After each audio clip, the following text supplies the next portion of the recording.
주리와 함께 들어주세요. 배우자의 외도를 알게 되셨을 때 어디까지 용인되고 받아들일 수 있을까요? 절대 받아줄 수 없을까요? 오늘의 사연자님은 어떻게 극복하셨나 함께 들어볼게요.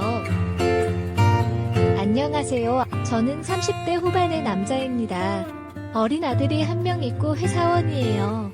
화목할 줄만 알았던 결혼 생활이었는데 어느 순간부터 저와 아내 사이가 예전 같지 않다는 걸 느꼈습니다.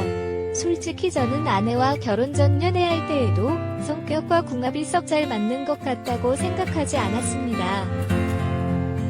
그렇지만 대학 시절부터 오랫동안 짝사랑했던 여자이고 예뻤으니까요. 그저 예전에는 쟁취하고 싶은 생각뿐이었어요. 그치만 연애 시절 사근사근해 보이던 아내는 육아에 제쳐 가끔 예민해진 모습을 보이고 또 어쩌다 가진 합방에서도 생전 그러지 않은 사람이었는데 저에게 만드는 말들을 내뱉더군요. 그저 의아하기만 했습니다. 저는 의기소침한 사람인지라 아내에게 이유를 물어보지도 않고 그저 잠자리를 회피하기만 했었죠. 그런데 돌이켜보니 아내도 그게 상처왔던 것 같습니다. 소심한 저와 마찬가지로 아내도 말이 없는 사람이고 생각이 많은지라 저에게 말을 걸지 않더라고요. 그렇게 서서히 저희 부부는 아이 키우는 데만 열중하고 밤에는 따로 자는 게 일상이 되었습니다. 그때까지만 해도 설마 했습니다. 아내가 아가씨 깨우는 다르게 표현력이라든지 갈구하는 게 커졌다고 생각은 썼지만 설마 아들밖에 모르는 아기 엄마가 한눈을 팔겠나 싶었습니다. 그런데 은걸요. 저의 크나큰 오산이었습니다. 한두 달쯤 지났을 때였을 거예요. 제가 여느 때처럼 회사에서 업무 중이었는데 갑자기 배가 살살 아픈 거예요.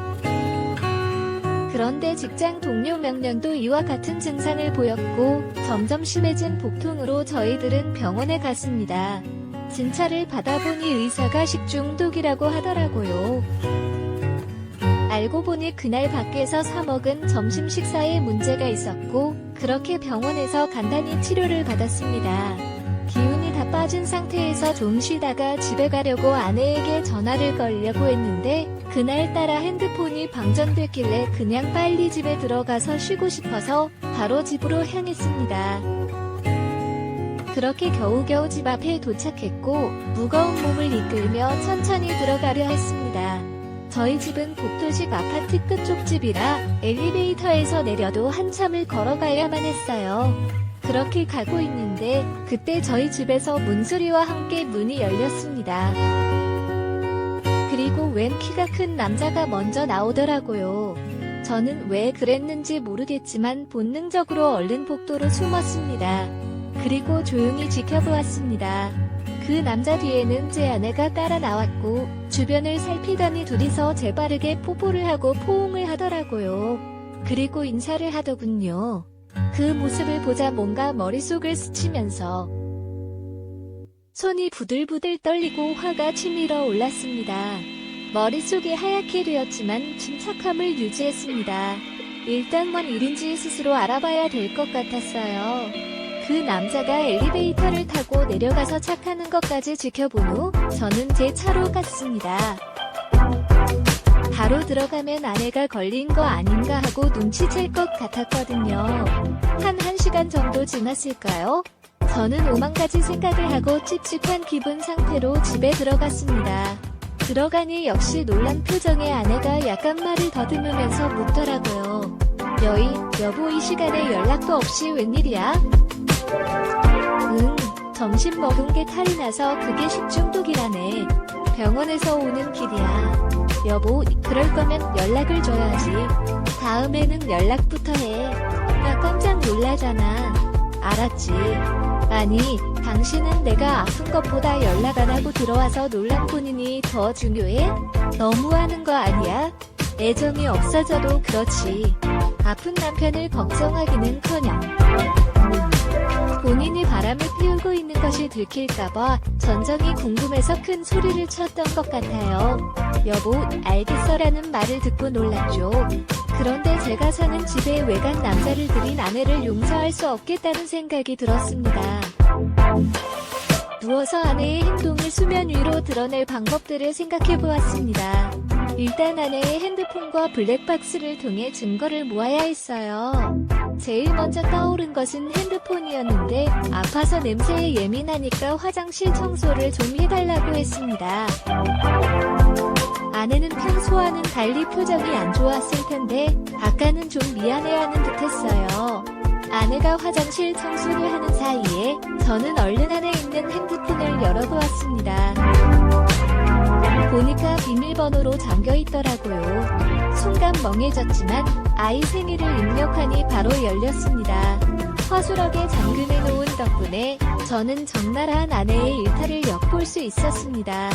대화창을 열어보았는데 아주 가관도 아니었습니다. 아까 그 남자와 나는 대화에서 저급한 내용들이 더러웠고 제 아내를 만나고 싶을 정도였어요. 이건 뭐 대화 내용과 관심사가 오로지 그것에 관한 것뿐이더군요. 그리고 얼마나 거대한 남자인지 아내가 그 칭찬을 자꾸 했더라고요. 순간 더 화가 났습니다. 그런데 충격은 거기서 그치지 않았네요. 보니까 10살이나 어린 20대 남자와의 대화 내용도 있는 거였습니다. 2명의 남자를 만나고 다닌 거였네요. 그리고 그 어린 남자와도 은밀한 대화를 나눈 것 같았는데 심지어 사진까지 주고받은 거였습니다. 또다시 손이 바들바들 떨렸어요. 그리고 그 어린 남자의 사진도 보았는데 아이만 어렸지. 아주 저와 비교했을 때 제가 기가 죽을 정도의 거대함이 보이더군요. 일단 모든 걸 사진으로 증거를 남긴 후 모른 척하고 누웠습니다. 다음 날에는 퇴근하자마자 아내의 자동차 안에 블랙박스도 확인해보았어요. 보니까 두 남자와 자주 만나는 시간이 있었습니다. 때와 자주 가는 장소들을 알 수 있겠더라고요. 어느 평일 점심시간, 저는 회사 점심시간에 조금 일찍 나와서 집 앞 주차장에서 몰래 대기를 하고 있었어요. 얼마 지나지 않아 제 예상과 맞게 아내가 차를 타러 나왔습니다. 다른 남자 만나러 갈 때 설레어 보이는 아내를 보니 비참함이 몰려왔습니다. 그렇게 몰래 뒤따라갔고 아내가 아침 한 오피스텔로 들어가더군요. 얼른 따라 들어갔고 아내가 엘리베이터에서 몇 층에 내리는지 몰래 지켜보았습니다. 6층이더군요. 조금 뒤에 올라갔는데 호수가 많아서 어디로 들어갔는지 알 수가 없더라고요. 그런데 현관 밖으로부터 아내의 목소리가 들리는 곳이 있더군요. 어디라고 말하지 않아도 금세 알 수 있었네요. 신발 소리가 들리지 않게 조심조심 그곳 앞에 서 있었습니다. 문 앞에 갔을 땐 방금 전까지 하오 웃던 아내와 외관 남자의 목소리가 조용해지더니 잠시 뒤 아주 난리도 그런 난리가 아닌 듯한 소리들이 들려왔어요. 아내한테서 한 번도 들을 수 없던 것인데 아내는 그렇게 행복했나 봅니다. 그런 아내의 모습을 보니 저는 더욱 아내를 놓아줘야겠다고 생각이 들더라고요.